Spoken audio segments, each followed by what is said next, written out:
We're unmuted and we're recording. Are we good to go? Yeah. All right. Hello, everybody. Good afternoon. We're super excited to see you virtually. How many people are on now, Laura? Can you see it? We have 135. 135 people so far, and it's just now 4 o'clock. So this is so exciting for us, and I hope it is for you too. This has been a 2-year project. It's been such an amazing learning experience for us, and I hope it has been for you. We want to thank from the very bottom of our collective heart, Valerie McVeigh from Florida Joint Center for Citizenship. Yay, Valerie.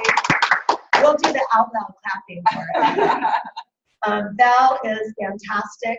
She has led the Florida Coalition on this project, and we've learned so much from her. And I want to thank Christy Norris from North Carolina. Yay, Christy! Christy has been tremendous in recruiting all of those North Carolina folks. She keeps us in line, reminds us of all the things we haven't done, and makes sure we get them done. So we would be really lost without you, Christy.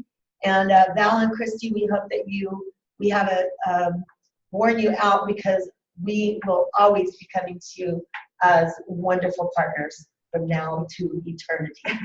For sure. So just so you know who we all are, I'm Carrie. I'm Sarah. I'm Laura.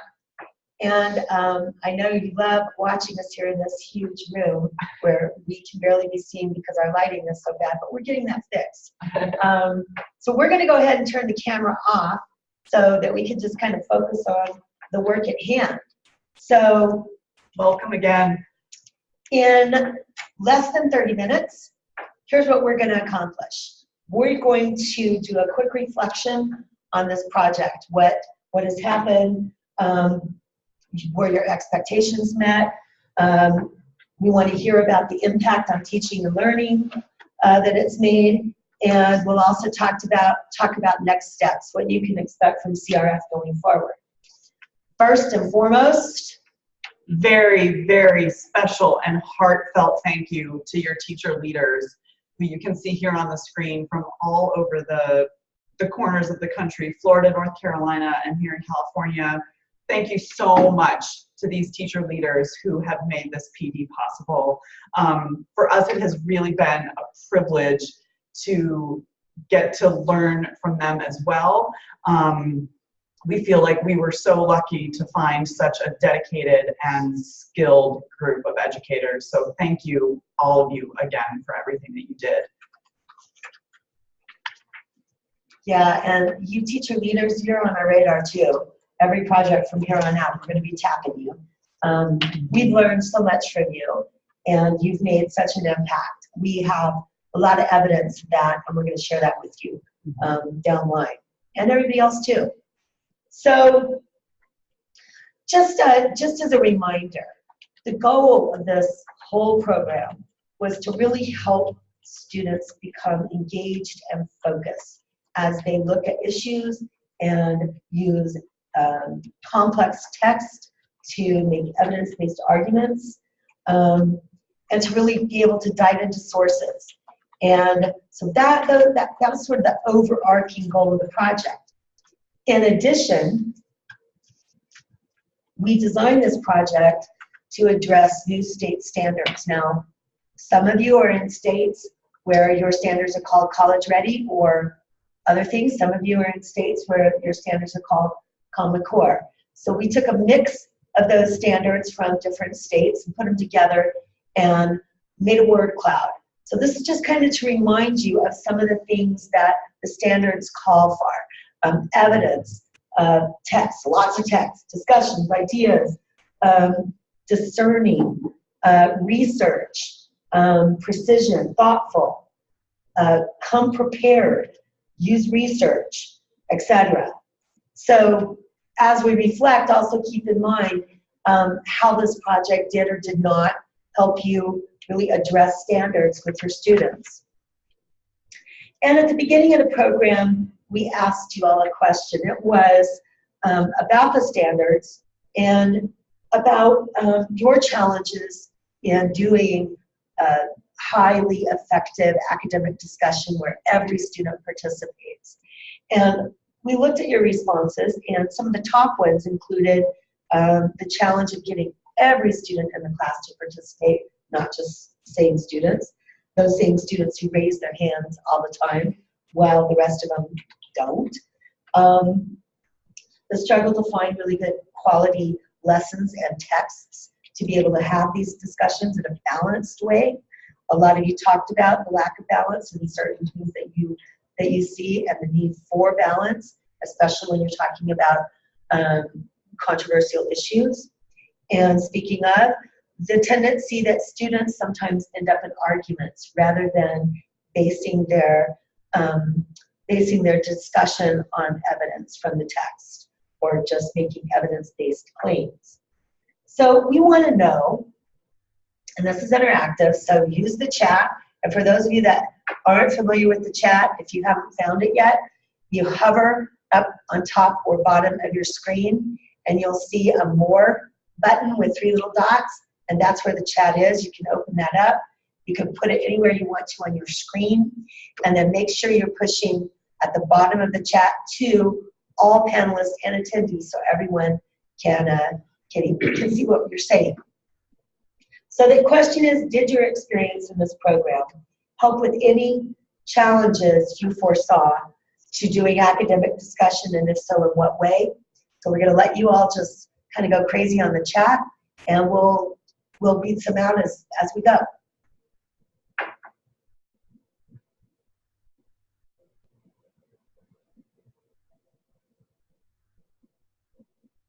So we were talking about resources that were based on current events, relatable, interesting to the students. The principal, if they do not learn civil conversation from us, then who?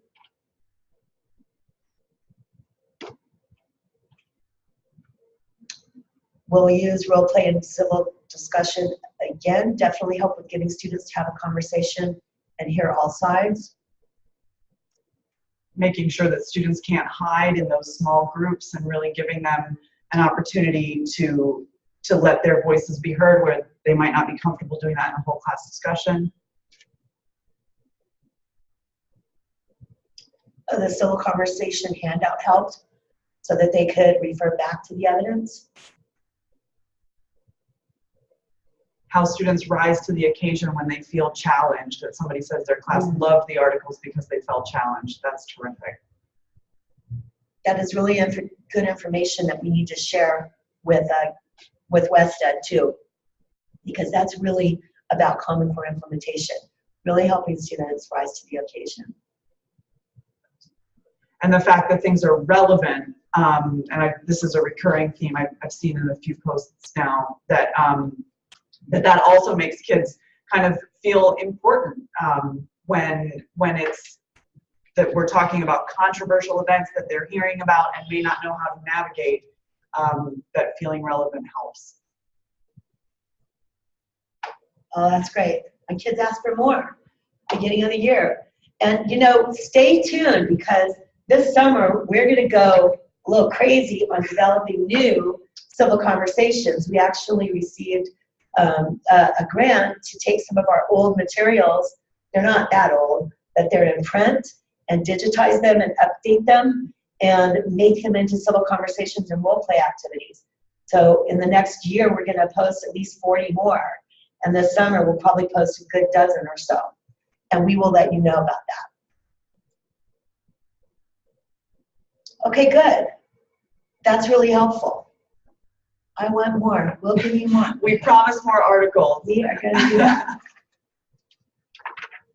So the other thing we want to ask you about with your experience in this PD is not only how it helped you address some of those challenges, but about what value it had for you that this PD was led by classroom teachers. And we've got a picture here of Mark Taylor, one of our teacher leaders here in Southern California, leading a workshop a couple of months ago, or a month or so ago. So please tell us in the chat about the value of having teachers lead this PD. And anything else you want to say about your teacher leaders? Yes. That's nice.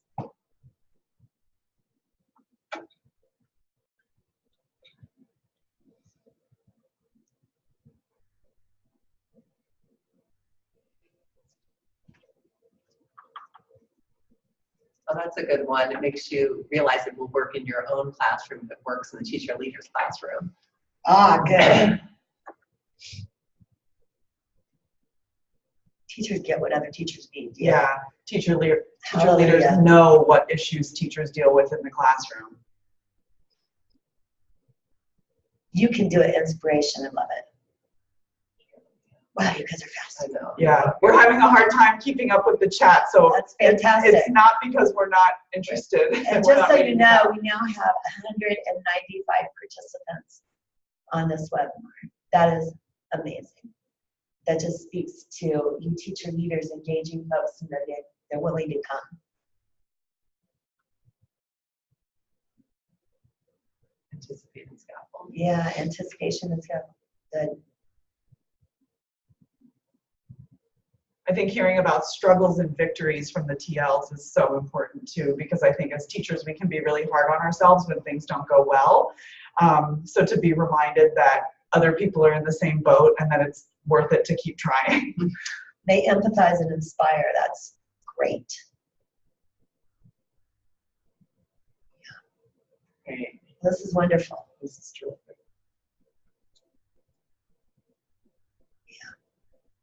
We're going to share this with a lot of people because one of the pushes, we hope, that we're seeing out there in the nation is to really help school districts use teachers more in this capacity and bring teachers in as leaders and let them lead professional development.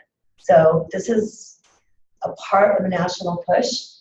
WestEd is on the cutting edge of it.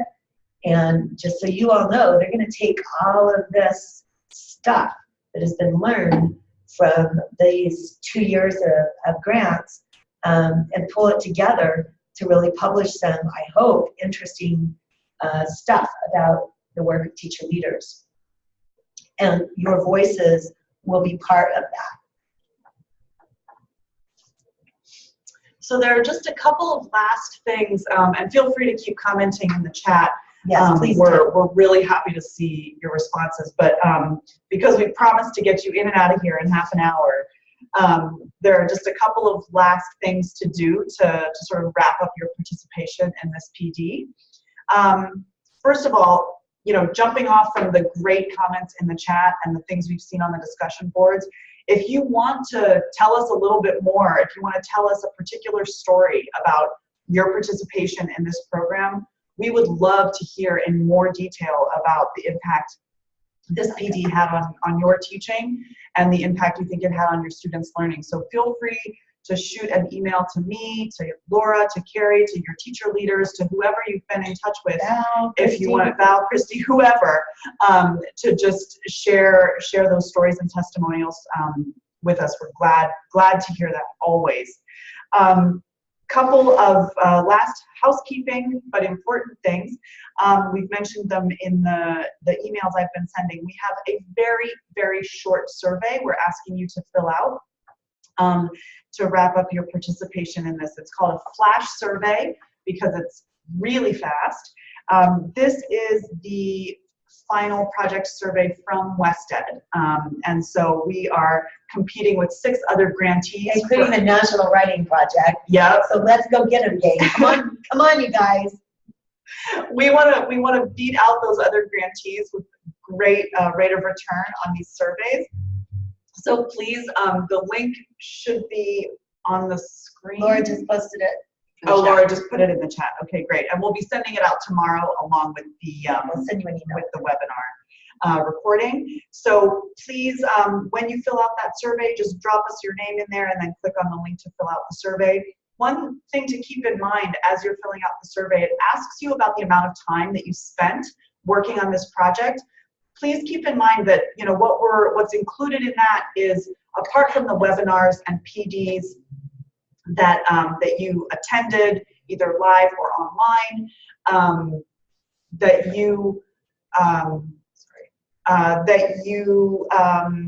any time you spent on prep, on putting together your reflections that you posted on the discussion boards, all of that time spent counts towards your work in this project. So please. Yeah, that I think is the first question. I think so. Yeah. It's like, how many hours did you spend in this project? So planning, teaching, reflecting, all of that. Communicating with us, communicating driving. with Well, I don't care. I'm driving. You're thinking about it. So that's that for the flash survey. And then once we get those survey responses in, we'll start sending out stipends. We'll send out your certificate of participation. Yes, webinar time too. Yes, webinar time includes. Yes. Every single time that you are thinking about this project counts. Pretty much. And yes, if you want to complete the survey tonight, go for it.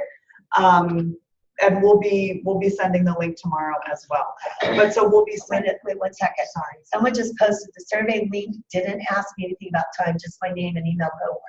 Okay, so you need to go back again and put in your name and your cohort, and then Hit submit. when you hit submit, There's you're going a to see a link that comes up. That link goes to West Ed Survey.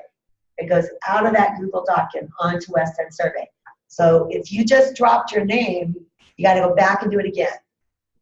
And someone asked, can I do it tonight? Yes, it's open now, but you don't have to do it tonight. Some of you may still be sort of catching up.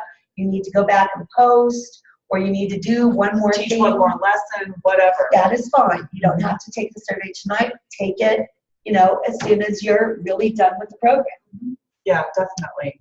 And also just to answer another question, one is that many of you have been participating in what we've been calling an online cohort. If your PD was all through webinars and you were working on PowerSchool, then you were in the online cohort. We also have people on here who did face-to-face cohorts in different places. But one of the online cohorts did go to the King Tut exhibits. That's also considered an online cohort as well. Yes. So if you attended the event at the California Science Center, you are in the online cohort.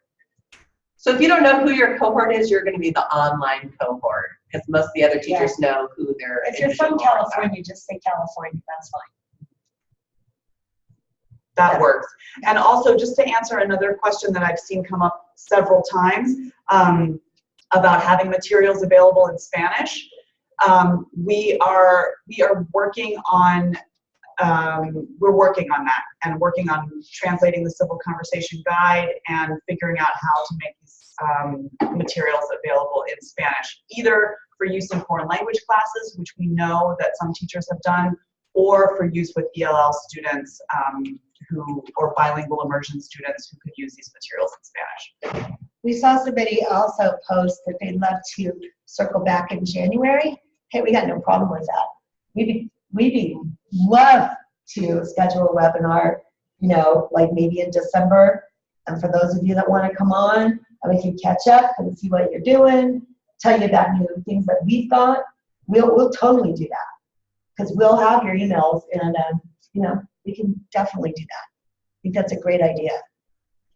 So just to wrap up, what we'll be sending you after you take the survey, your stipend, a certificate of participation, and a letter of recognition to your principal, recognizing your participation and work in this program. But like we've kind of been saying all along here, this is not the end. We are going to keep adding resources to our website and make sure that you hear about them. We're going to keep offering webinars and workshops that we will make sure you know about. And like we've been saying all along here, stay in touch with us, stay in touch with your teacher leaders, stay in touch with each other so that we can keep each other posted about opportunities that may come up in the future. So thank you so much again for all of the work that you've already put in. Stay in touch for more ideas, and we will look forward to continue working with all of you. So we broke 200. There are now 207 people on our webinar. That's amazing. One more thanks to all of you, every single one of you. You are outstanding educators. We can tell just from your posts and the things that you send us how committed you are to your students and your profession. We are honored to work with you, and we hope to continue to work with you. Now go take that flash survey. If you have any questions about anything, please feel free to email us. We're here for you. We like to say this is not the end. This is the beginning of something new. So we will keep you posted. We're going to stay on for another 5 minutes, just 5 minutes, for you to ask questions on the chat or whatever else you'd like to say to us. And then we're going to sign off. The teacher leaders and Val and Christy have another webinar after this with us as the teacher leader debrief. Yeah. So all our teacher leaders, you've got a link to a new meeting that'll start at 4:30, so in about 10 minutes. But there'll be a new Zoom meeting at 4:30 to debrief this year's cohort. And we're here to answer questions. If you have questions, just type them in. I did see one question that I want to answer, which was asking if this program is only for for social studies teachers. The answer is no. We've been thrilled this year to have a lot of ELA teachers participating in this program, as well as a few science teachers too. So we're interested in recruiting teachers across different disciplines who feel like they can use these strategies in their classrooms at both the middle and high school level and upper elementary. And Sean, you said that after you click done, you need to do something else. The very first part was where you just entered your name and your cohort, and then you hit submit, and that's where you get the link to the actual survey. So once you do the actual survey, if done is the ending response, then you're good to go. Where they ask you questions about how much time you spent, etc. Then you've completed it, and you're all set. And no, unfortunately, we don't have a cohort in Washington State. We'd like one. Yeah, we'd like one. We're just ending this project now, but yeah, we'd love to expand. And to be honest with you, we don't know what's next on the horizon. This project has been part of an ongoing effort led by WestEd at the Center for Teaching and Learning, and it has been funded by the Gates Foundation. We don't know if there's going to be another round. We don't know what the future holds there, but we will definitely keep you posted. We also are very interested in teaming up with Christy and Val and looking at perhaps some statewide kinds of things. And we know people in Washington State, that would definitely be a place that we would love to come back to. So, you know, sending us emails saying how much you love this and how much you like it in your state only helps us try to get funding to go for it. Absolutely. Just to clarify, do we have to post once or twice? It kind of depends on when you joined the program. And to answer an earlier question, if you haven't taught your 2 lessons by now, whether they were 2 civil conversations or 2 role plays, again, depending on when you added or when you joined the program, it's fine. Like we said, this webinar isn't a deadline. This is just to kind of be starting to wrap things up for folks whose school years are finishing already. Okay. I talked to, if you'd post twice on that, that'd be great, Teresa. If you can't do it, once will be okay. Did you post on this? Just repeat what you posted on this onto the online discussion. That's okay, Teresa. Yeah, you're fine. All right. Well, thank you. We're going to sign off so that we can start the webinar for the teacher leaders. Good night, everybody. Have a great evening. Have a great summer. You deserve it.